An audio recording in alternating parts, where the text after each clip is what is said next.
गए चुनौतीपूर्ण वैश्विक और क्षेत्रीय माहौल में इस संगठन का कुशलता से संचालन किया है। ताजिकिस्तान की आजादी की 30वीं वर्षगांठ के इस वर्ष में मैं पूरे भारत की ओर से सभी ताजिक भाई बहनों को और राष्ट्रपति रहमान को बहुत बहुत बधाई और शुभकामनाएं देता हूं। एक्सेलेंसीज, इस साल हम एससीओ की भी 20वीं वर्षगांठ मना रहे हैं। यह खुशी की बात है कि इस शुभ अवसर पर हमारे साथ नए मित्र जुड़ रहे हैं। मैं ईरान का एससीओ के नए सदस्य देश के रूप में स्वागत करता हूं। मैं तीनों नए डायलॉग पार्टनर्स सऊदी अरब, इजिप्ट और कतर का भी स्वागत करता हूं। एससीओ का एक्सपेंशन हमारी संस्था का बढ़ता प्रभाव दिखाता है। नए मेंबर और डायलॉग पार्टनर से एससीओ भी और मजबूत और क्रेडिबल बनेगा। एक्सेलेंसी, एससीओ की 20वीं वर्षगांठ इस संस्था के भविष्य के बारे में सोचने के लिए भी उपयुक्त अवसर है।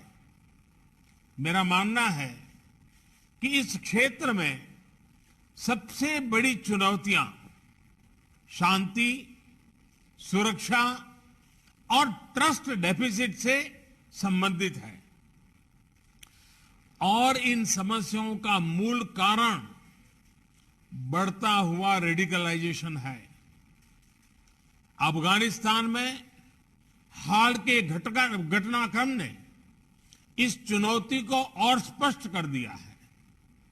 इस मुद्दे पर एससीओ को पहल लेकर कार्य करना चाहिए। यदि हम इतिहास पर नजर डालें तो पाएंगे कि मध्य एशिया का क्षेत्र मॉडरेट और प्रोग्रेसिव कल्चर और वैल्यूज का एक प्रकार से गढ़ रहा है, किला रहा है। सूफीवाद जैसी परंपराएं यहां सदियों से पनपी और पूरे क्षेत्र और विश्व में फैली। इनकी छवि हम आज भी इस क्षेत्र की सांस्कृतिक विरासत में देख सकते हैं। मध्य एशिया की इस ऐतिहासिक धरोहर के आधार पर एससीओ को रेडिकलाइजेशन और एक्सट्रीमिज्म से लड़ने का एक साझा टेम्पलेट डेवलप करना चाहिए। भारत में और एससीओ के लगभग सभी देशों में इस्लाम से जुड़ी मॉडरेट, टॉलरेंट और इंक्लूसिव संस्थाएं और परंपराएं हैं। एससीओ को इनके बीच एक मजबूत नेटवर्क विकसित करने के लिए काम करना चाहिए। इस संदर्भ में मैं एससीओ के रैट्स मैकेनिज्म द्वारा किए जा रहे उपयोगी कार्य की प्रशंसा करता हूं। भारत ने एससीओ रैट्स की अपनी अध्यक्षता के दौरान जो कैलेंडर ऑफ एक्टिविटीज प्रस्तावित की है, उन पर हमें सभी एससीओ पार्टनर्स के सक्रिय सहयोग की अपेक्षा है।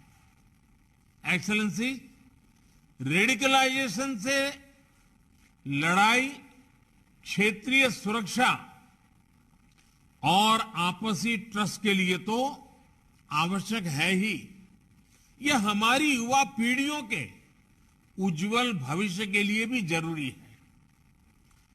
विकसित विश्व के साथ प्रतिस्पर्धा के लिए हमारे क्षेत्र को उभरती टेक्नोलॉजी में स्टेक होल्डर बनना होगा।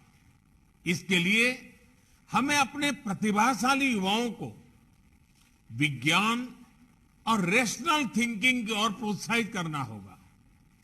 हम अपने एंटरप्रेन्योर्स और स्टार्टअप्स को एक दूसरे से जोड़कर इस तरह की सोच, इस तरह की इनोवेटिव स्पिरिट को बढ़ावा दे सकते हैं। इसी सोच से पिछले वर्ष भारत ने पहले एससीओ स्टार्टअप फोरम और युवा वैज्ञानिक सम्मेलन का आयोजन किया। पिछले वर्षों में भारत ने अपनी विकास यात्रा में टेक्नोलॉजी का सफल सहारा लिया है। चाहे फाइनेंशियल इंक्लूजन बढ़ाने के लिए यूपीआई और रुपे कार्ड जैसी टेक्नोलॉजीज हो, या कोविड से लड़ाई में हमारे आरोग्य सेतु और कोविन जैसे डिजिटल प्लेटफॉर्म्स, इन सभी को हमने स्वेच्छा से अन्य देशों के साथ भी साझा किया है। हमें एससीओ पार्टनर्स के साथ भी इन ओपन सोर्स टेक्नोलॉजी को शेयर करने में और इसके लिए कैपेसिटी बिल्डिंग आयोजित करने में खुशी होगी। एक्सेलेंसी, रेडिकलाइजेशन और असुरक्षा के कारण इस क्षेत्र का विशाल आर्थिक पोटेंशियल भी अनटैप रह गया है।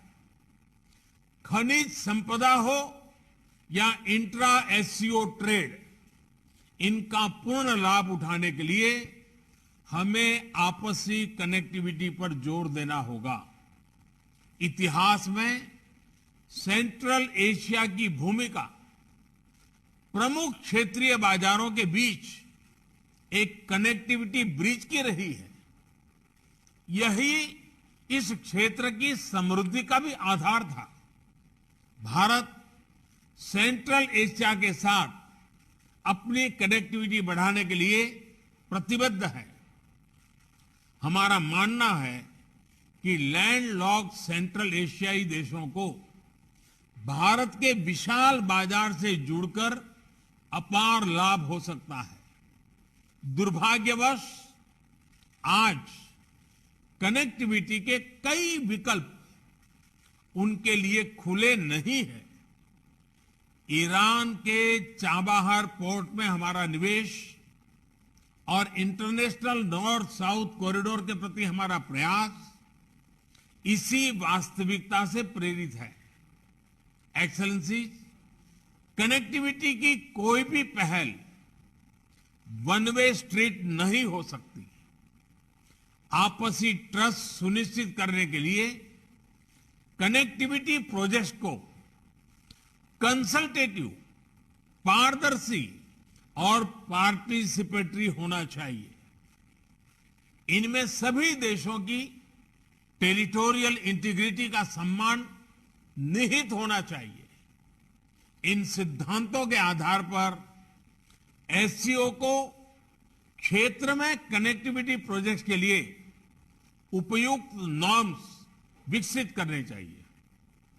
इसी से हम इस क्षेत्र की पारंपरिक कनेक्टिविटी को पुनः स्थापित कर पाएंगे और तभी कनेक्टिविटी प्रोजेक्ट्स हमें जोड़ने का काम करेगी, न कि हमारे बीच दूरी बढ़ाने का। इस प्रयत्न के लिए भारत अपनी तरफ से हर प्रकार का योगदान देने के लिए तैयार है। एक्सेलेंसी, एससीओ की सफलता का एक मुख्य कारण यह है कि इसका मूल फोकस क्षेत्र की प्राथमिकताओं पर रहा है। रेडिकलाइजेशन, कनेक्टिविटी और पीपल टू पीपल संबंधों पर मेरे सुझाव एससीओ की इसी भूमिका को और सबल बनाएंगे। अपनी बात समाप्त करने से पहले मैं हमारे मेजबान राष्ट्रपति रहमोन का एक बार फिर धन्यवाद करता हूं। उन्होंने इस हाइब्रिड फॉर्मेट की चुनौती के बावजूद इस सम्मेलन का बेहतरीन आयोजन और संचालन किया है। मैं आगामी अध्यक्ष उज्बेकिस्तान को भी शुभकामनाएं देता हूं और भारत के सहयोग का आश्वासन देता हूं। बहुत बहुत धन्यवाद।